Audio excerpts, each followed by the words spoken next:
whoever's joined from other countries and other zones. So we would be talking about trachoma elimination in India. And as we all know, India is the only country left in the CRO region, the Southeast Asia region, to have not eliminated trachoma as a public health problem. With a slight background of trachoma status in the country, we all know that the initial blindness program, the National Program for Control of Blindness, which is known as NTCBVI now, was the National Trachoma Control Program in the 1950s and 60s, where trachoma actually contributed to the most common cause of blindness in the country, with active infection in children being ranging from above 60% to as high as 79.1%. This was a survey done in 1959 to 1963. However, with improvement in socio-developmental markers, the prevalence of active infection, the trachoma follicular and trachoma inflammation intense, TF and TI, reduced, though they had not reached the elimination criteria as documented by the World Health Organization. And they came to less than 10%, but the 5% cutoff was not reached. And this is the 86-89 survey. And subsequently, in 2000 and 2007, we had a trachoma rapid assessment survey, where in some states like Gujarat showed a rapid downfall. So there were more highly developed areas with decrease in trachomatis infection.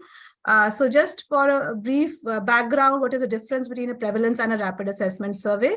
Rapid assessment surveys involve purposive sampling. It's basically done to understand if a region needs some trachoma interventions, whether a mass drug administration is needed. So it's a purposive sampling, and where the trachoma infection is supposed to occur at the highest degree, there it is done. So it is not to understand what is the prevalence, but it is to understand what is the highest burden present in that community. While prevalence survey is used to actually validate a particular region or an evaluation unit to be trachoma free or validated as eliminated trachoma. With this background, with the country having so many surveys and reduction, but we had no current idea of whether the trachoma was eliminated or what is the status, because the WHO world map always showed India as a red, India marked in red, meaning that either the trachoma burden is too high or there's no data available. So in paucity of that data, the National Trachoma Survey was envisaged in 2014 to 2017, wherein we covered around 90,000 population and 10 districts where a previous trachoma surveys had been done, which is the northwestern belt of the country. There a prevalence survey was done in 10 districts, while from other districts of the country wherein some trachoma cases were being reported by the state program officers through the surveillance system, there a trachoma rapid assessment was done to know whether it is a public health problem in these districts or not. So the results showed that the prevalence of active trachoma infection in the northwestern belt was way below the elimination threshold, that is less than 5% in all the districts that were surveyed by the prevalence survey. This was then proclaimed by the then health minister for India to be free of active trachoma disease. However, when the sequelae of trachoma, which is trachomatis trichiasis, was seen, it was seen that some of the districts which are marked in red here showed a trachomatis trichiasis prevalence of more than 0.2% in the adults aged 15 years or older. Just to put into perspective, we still have trachomatis keratopathy as the most common indication of corneal transplantation. This is part of the core study done in rural Gurgaon in 13,000 population, where trachoma still contributed to the cases which needed corneal transplantation, meaning that we still have the sequelae, but the active infection has long gone. So the story of, as I always say, the journey of trachoma in India will never be complete without the mention of Car Nicobar Island, because it actually took us decades back. What we may have seen, I have never seen in 1950s and 60s what the trachoma status was in the country, but I feel Car Nicobar Island in 2010 had a similar picture of what the country had in 1950s and 60s. So that when we went there, we saw all the manifestations of trachomatis infection and sequelae that we could think of.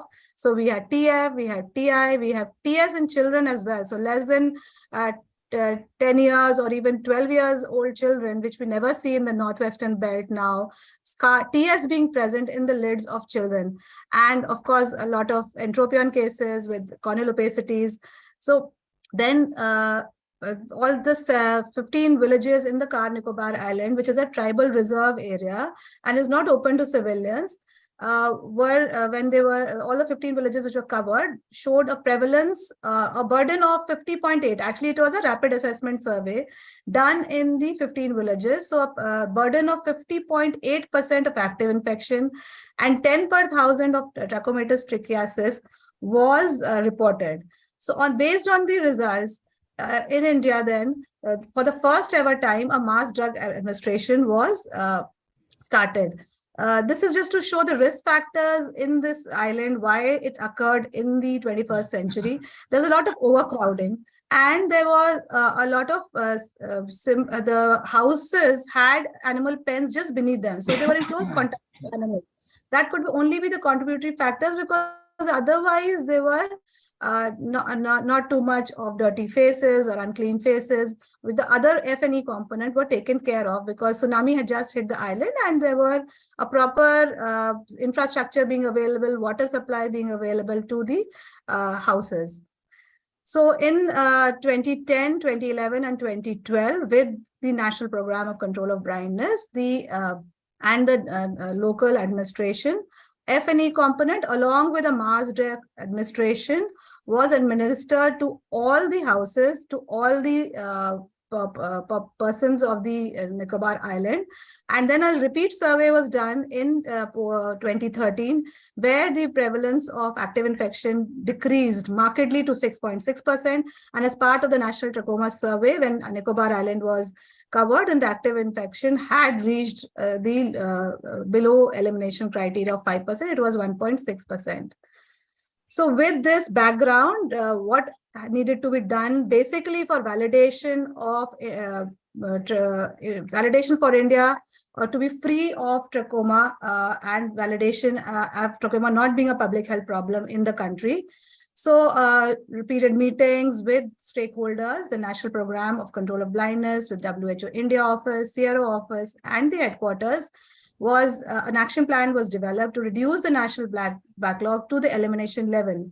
Our active infection had been taken care of, but we still had that component of TT not being taken care of. So a central task force and a monitoring committee was then made, and then it looked after training and sensitization of all stakeholders at all levels. So at the national level, all the state program officers came to RP Center, were trained. At the state level, all district ophthalmologists and the state program officers were called in each state. Then at the district level, these ophthalmologists then trained the ophthalmic surgeons and the medical officers, and it went to the lowest, the ground level, where the MPWs and the community workers were also trained so as to sensitize and get a proper dossier development for validation, which would happen later.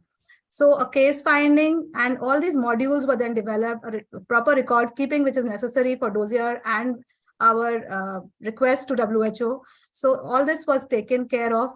And after that, a surveillance system was also instituted in all the districts. So all the districts of the country actually sent in their reports of any active trachoma cases or any surgeries on trichiasis done. So all this was initiated, and then after this, which an ongoing survey currently, but at that time it was envisaged that we will do in 200 districts.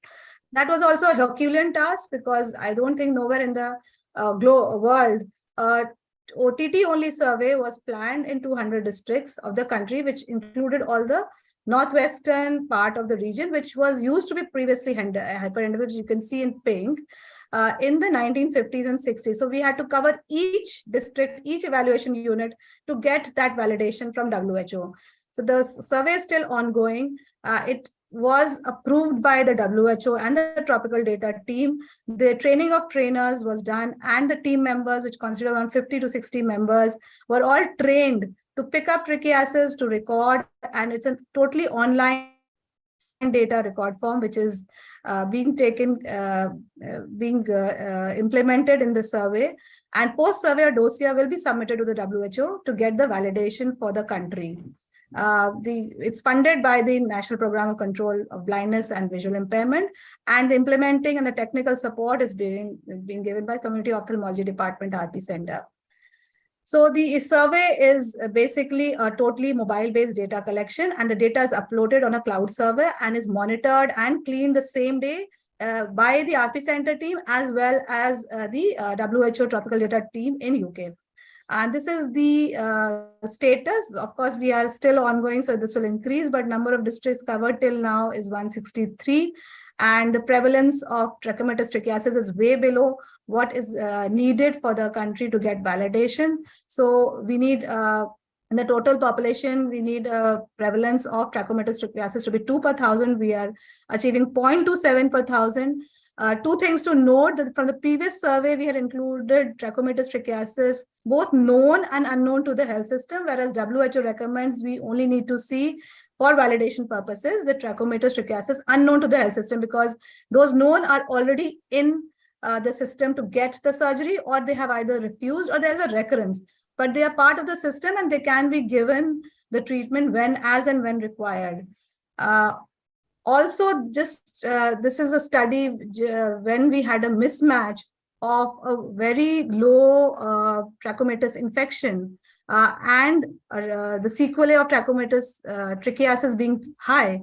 So the WHO Geneva key person, Dr. Anthony Solomon, actually thought that we could be taking into consideration some trichiasis which is not trachomatis in origin. So a study was done at RP Center to find out whether how much, of course it's a biased population. We took a hospital-based study because we could not get in a community, we would not be able to get so many trichiasis to find out the causes of trichiasis.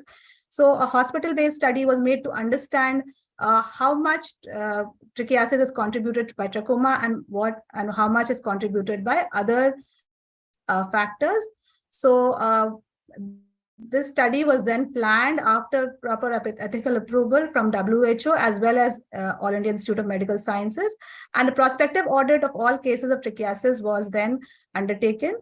And what we found was quite surprising, and though not so surprising in the current scenario, we only had 1/3 of the trichiasis being contributed by trachoma. The other important causes of trichiasis was Stevens-Johnson syndrome, keratitis, senescence, and trauma.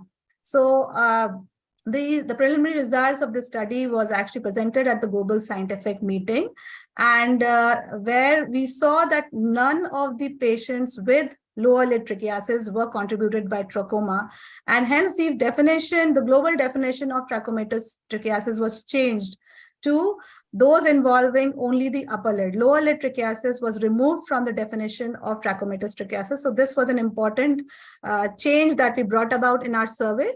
And currently, the GET 2020 being over by the year 2020, the World Health Organization then included trachoma as part of the neglected tropical disease roadmap, and the NTD 2021-2030 was then put forward.